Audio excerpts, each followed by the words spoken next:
G'day and welcome to the Outer Reaches, one of my favourite little maps. This is an awesome map, has a lot of damage going on. It's not like one of those completely symmetrical maps. Well, I mean, it is symmetrical, right?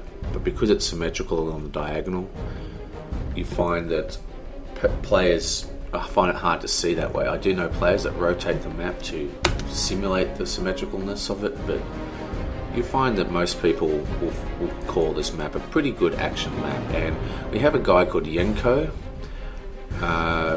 who's playing the Warp Spider, and he's got the Guardian squad and coming straight out with the Banshees, which is a good choice since he's playing against the Ravener Alpha run by Bizzterror, who is actually Beazle, or whatever the hell he pronounces his name. I'm just going to call him Beazle on the GR forum. So I've seen quite a few of his games, and he's got probably a good choice here. He's going with the double Turnit squad opening, which will allow him to try and go toe-to-toe with the ranged blob from the Warp Spider. I'm not really sure how that's going to work out.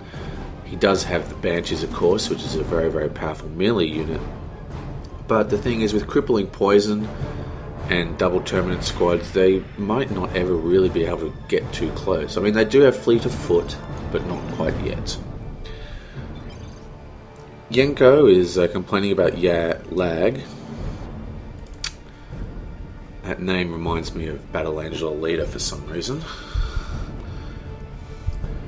And here comes the first engagement. This Warp Spider is not going to be able to take on these quite cool colour scheme. They look very, very good actually. Sort of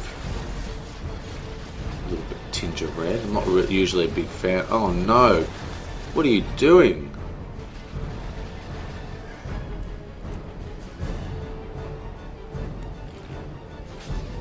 Oh, he's gonna... interesting. He's sacrificing a massive lot of wreck loss to try and get that cap off. I really think that was probably a bad choice, and teleporting right into the middle of the battle. Will his teleport recharge before he goes down? This is the question, and of course it does. Here he goes straight into his Guardian squads for backup, and then everyone's going to get out of there. Now that was what I would have considered a pretty bad decision at first by Bizzterror, but he did turn it around. Having the losing so many squad models just to cap this thing when he had all that support, he could have quite easily taken that battle without sacrificing those squads and then gone and capped. And we would have only lost a few moments. Here comes a fleet of foot Banshees. The crippling poison is off a little bit slow, but those Hormoguns are going to have to get out of here, and once this cannon is set up, it will probably force a retreat, which it does. Now it's interesting to note the retreat paths in this this map, because of this big structure here. It's one of the easiest maps to recognize the retreat paths, like know exactly where they're going. Like there's only this tiny little box here, and they have to go down through this box here and stuff like that. So we will most likely see battle gear turn up pretty quickly on this Guardian squad, because grenades can be absolutely devastating on this map. And out comes the Warrior Brood. This is a good choice. I love the Warrior Brood. It'll be interesting to see. Oh, he has already gone for the Barbed Strangler. Everyone seems to get the Barbed Strangler. Am I the only person who thinks the Barbed Strangler fucking sucks? I mean, seriously. But anyway, apparently I am. And the Ravener is not being particularly sneaky. I don't think I've seen him cloak once. It is interesting to note that Blizz did get the cap off on this cap over here. There's another cap right down here that everybody really forgets about, and you know, it's the perfect cap that the Ravener Alpha should be going for while he's got his stealthing ability. Ooh, out come the snipers. Interesting choice. I don't really see a lot of these against Tyranids, simply because killing single units doesn't really affect the Tyranids so much, because they're so blobby. I mean, you know, picking off one Hormogun with a sniper isn't really going to do much. But then again, there are choices here, because if you snipe out the What am I talking about? That's his own units. But I was about to say, if you snipe out the Howling Banshee, what do they call it? The leader of the Banshee, whatever that called, the Archarch or something, then that entire army becomes way less powerful. But of course, it's his own army, and these Banshees are going to go down. Oh no! Straight, and here's the retreat path. Boom, and they're gone. And he might lose this shuriken cannon as well. Yes.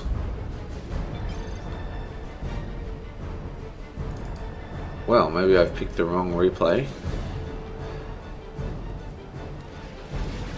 It's normally considered pretty bad manners to GG for your opponent. I actually agree with that. That's sort of like an edict that came down through Warcraft and then into Brood War. The idea is that you don't you don't need to gloat to your opponent. You know, it's okay to rage, but gloating to your opponent is not particularly cool. And the idea, of course, is that, you know, if you're GGing for them, you're basically saying, you know, just quit. You know, you're fucked. Quit. So yeah, a bit of BM there from Blizz, but I think he didn't actually mean it as a BM. He was just kind of going, yeah, bitch, I just fucking killed your squads. What up? What you gonna do, man? But still, you can get in some community can get you some trouble for doing that. You know, it's just not a good idea to GG for your opponent.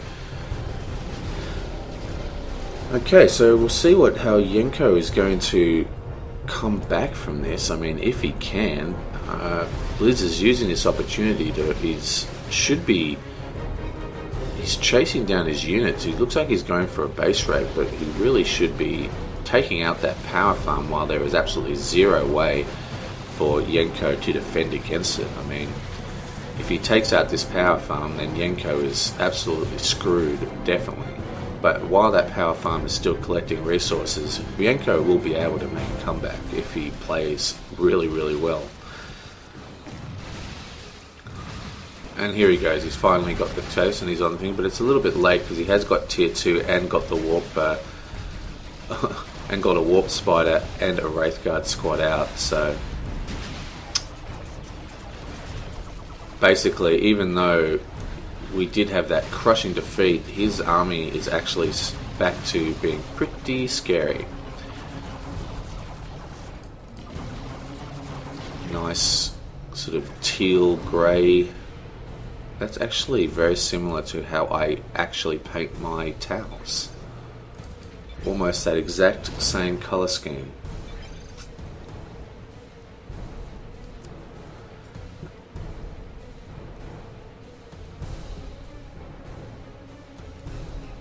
Yes, Blizz is a little bit shocked. We've got a second power farm, two complete power farms up for Blizz. That is pretty insane.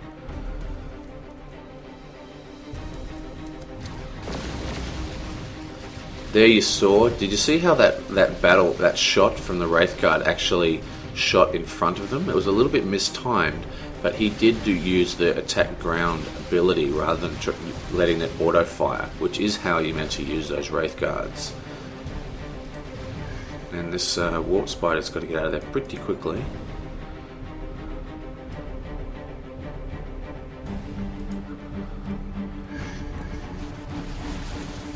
DPS on these guys is actually quite insane, so it'd be interesting to see exactly what he can do with these. He should be basically doing a capping wall, which is what he's doing here, just trying to recap all his wreck and stuff, because that's what he's got to hold in. It's not the VPs. I mean, his VPs are low, but it's really not the VPs that he needs to be worried about right now. He needs to be able to reinforce and control his army, and if he can get that to stabilize, then he can start really worrying about the VPs. But Blizz, of course, knows that what he's got to do here is just control this power farm, this is his main focus, would be this power farm. Here comes, they've got the Warlock to give them the extra speed. Boom!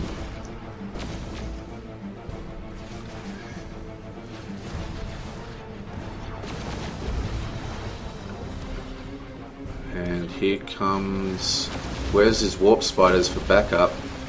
There we go, down goes the Ravener. If he doesn't get out of there like ASAP. Yep, he's gone. And that should force off these Termagant broods. And that was very, very good little play here. Again, second Warp Spider squad coming out, which is exactly the choice to make. But at the same time, we do have a level 3 Hive going up, and with his amount of control upon the map, and also with his extremely ridiculous power gen, we are going to be seeing some Tyranid super units and seeing them quickly. This is a good choice. Hopefully he's going to go for the cap instead of destroying his power farms, because he does not have the wreck to afford to build his own. And yes, that's what he's doing right now. Is he? Oh, he was slow. It's so much wreck he was able to quickly try and recap that.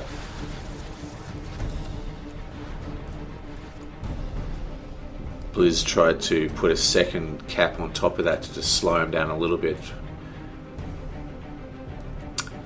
Okay, so we do have a Lictor on the field.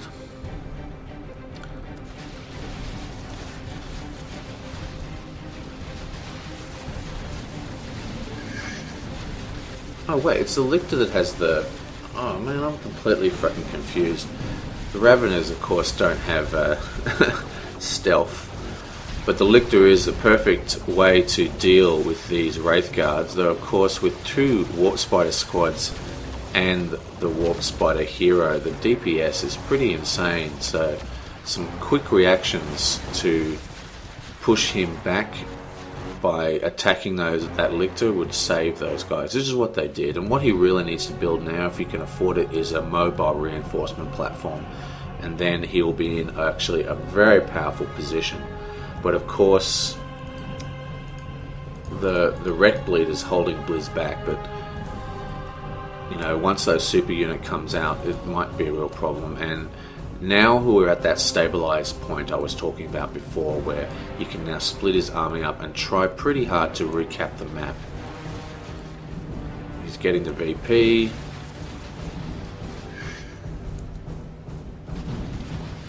These guys here have not been doing much of anything. They look like they might even go down here, and they do.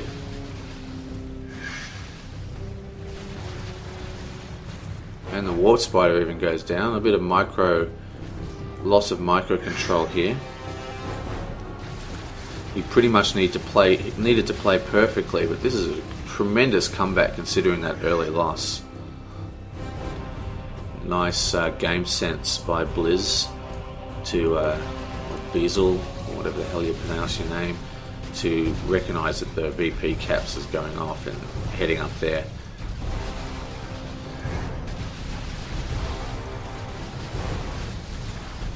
Has he put down an extra power? No. So this is his only power.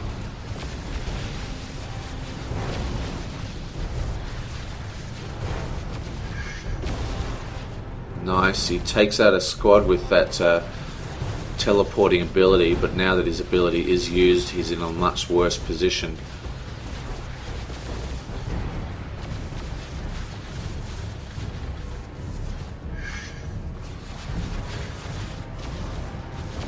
And YeyenKO is not in a good position now. He still hasn't brought back his Warp Spider. He's only got 3 units on the field, and we're going to have some Swarm Lords coming out any second. So I think Bezel is pretty much able to, like, he's not really in a fear of losing this anymore, but there was a period of time when comeback was possible, which was pretty impressive really from YeyenKO. I'm going to have to try and find another YeyenKO vid and see if I can find one where he's doing a little bit better, because it does seem that he's got some decent Eldar skills here. And here comes a Carnifex, my personal fave. I don't really know what YeyenKO is saving up for. I suppose he's saving up for tier 3, but that seems a pretty crazy choice.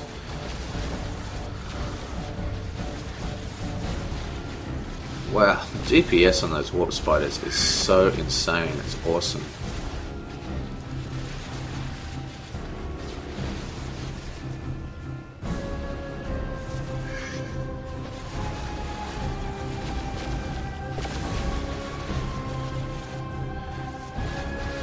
And here comes the Artark. No, it's another warp spider squad. Triple warp spiders. Now this is DPS insanity. And there goes the Revenant Alpha. This is actually quite insane. That was what he was saving his wreck for. He's just going for the warp spider spam. And here comes this awesome tortoiseshell looking guy. I love the Carnifex. Chomp, chomp, chomp. This model is like $80 to buy in Australia. $80 fucking dollars for this little piece of plastic. You know, in Games Workshop, I mean, Games Workshop are just insane. They're not as insane as like Wizards of the Coast, but they are insane for taking your money, the amount of money they take. This, unfortunately, whoa, the Carnifex does get one of them, but the problem we have here is that the Carnifex is just so slow, and we should have multiple haywire grenades to slow them up even more. These guys should teleport out any second. And there goes the... Here comes the Wraith Guard as well. This Carnifex is in an incredible amount of problems.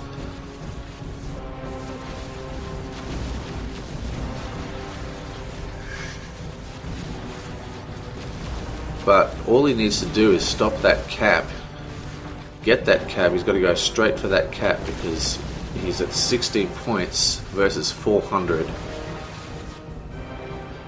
And this is what you see a lot in games where people are complaining about, you know, I mean, he's put up a fight. He did put up a pretty decent fight, but you can't really say that it's ridiculous that he was able to put up a fight. I mean, it's not like he ever came close to winning this match. You know, I mean, it's 400 to 1. So, I mean, he could have quite comfortably GG'd, and it wouldn't have been any extra loss on his part. You know? So, pretty much, he got the early squad kills, and exactly what happened, exactly what you would expect is what happened, as in he lost the game. So I can't really see how there's any problems with balance or whatever that Bizzle was talking about. Still, it was a pretty fun game. I enjoyed it immensely. Actually, I really do like Warp Spider Eldar play. I actually would play Eldar myself and do the Warp Spider Exart. I have played him quite a bit, but my micro just isn't good enough to be able to really play that character well enough, you know, like YeyenKO is a little synaptic shock. He's still holding in there at 1 point. This is insanity.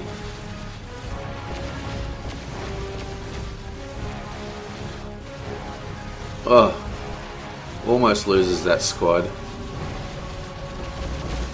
There goes an automatic fire. A perfect example of how automatic fire is a complete fail.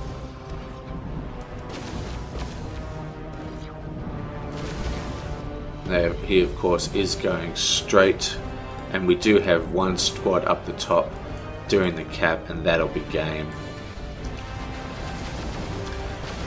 But kudos to YeyenKO for putting up the fight. I mean, he put up a pretty decent fight. Boom. And there we go, game over.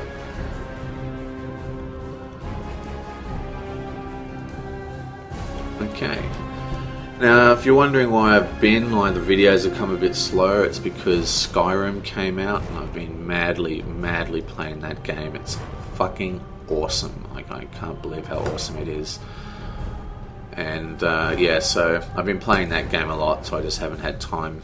And also, I don't know if you guys know, but I have a channel called Video Game Diary on YouTube where I upload all my like Let's Plays, and I'm doing a Let's Play, like a long play, sorry, of Skyrim. So like basically I'm uploading 24 hours a day to upload all my Skyrim video.